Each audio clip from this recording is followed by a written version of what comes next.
So I feel like it's an easy group to get acquainted with. I had Paul in Winnipeg, so we have a kind of connection there. But yeah, I think it's been really smooth. It's been 3 hard days so far, and I think the group's excited to get kind of some games in. But everything seems to be trending in the right direction. And you talk about having that familiarity with Paul. What's it like coming in here, just knowing what the expectations are, around the rink? Yeah, I mean, he's a guy that demands, work. It's something that he takes pride in, and that's kind of been his MO. He wants you to compete, and things are going to happen throughout the course of a season. Some tough bounces, losses. How it goes. But as long as you're working hard and competing, that's kind of what he strides for, and it brings the team together. What kind of things are you telling the group about how Paul coached when you had him for that year in Winnipeg? I'm keeping that a secret. Nah, I'm kidding. Just like that, it's simple. I mean, he's straight up. You're going to know exactly what our system is from day one. He's pretty clear with that message. I think a lot of guys, it's pretty easy to buy into his type of role. It's fun. He makes it fun. And like I said, there's nothing better than when you're competing and everyone's chasing the same goal. I mean, speaking of fun, everybody I've ever talked about with you, yeah, they say you keep things fun. I mean, no way. Do that? I mean, honestly, I'm pretty blessed to have this opportunity to play at this level. So I've had a pretty good career. I've been around for a little while now, and I enjoy it. I love coming to the rink and kind of running my mouth a little bit, but it's all in good fun. I love working hard, and like I said, it's kind of been what I guess kept me around for a little longer.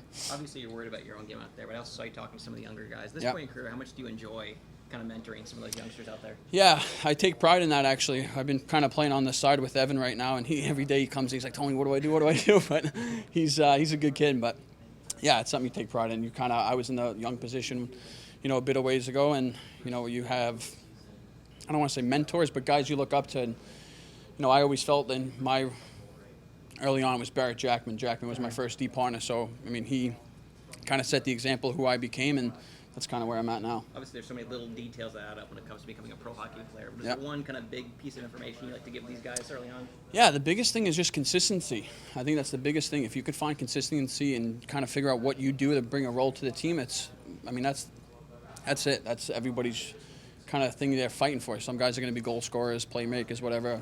Me, I play a physical game, kind of move the puck out and kind of get off the ice. So that's kind of what my role is. But like I said, the mentorship type thing, something I take pride in. And looking at this camp, trying to fight for a roster spot. Sure. There are a few spots open here. How are you just looking at this whole thing? You got a couple weeks, I guess, to make a mark? Yeah, for sure. I think I approached every camp the same way. You come in and fight for a spot. That's what makes the game fun and competitive. Last year was a tough year. Had a tough start out of the gate, a little injury I fought through. I think the timing in New York was a little tough for me.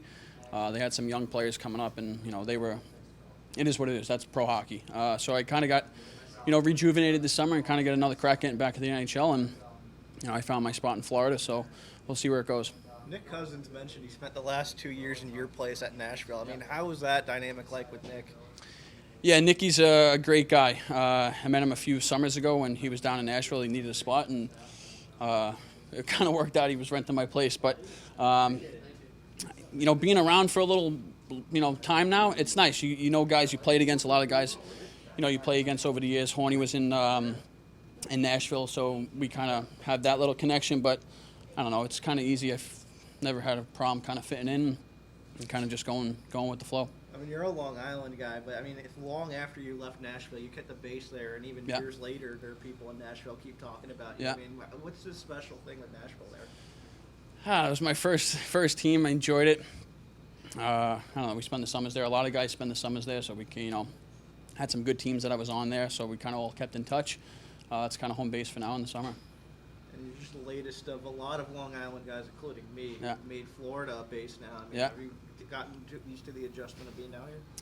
I mean, not yet. I mean, I know a lot of New Yorkers retire in Florida, but I'm not there yet. But I guess, I don't know. Florida's nice. I mean, obviously the weather's great and stuff. But yeah. Thank you.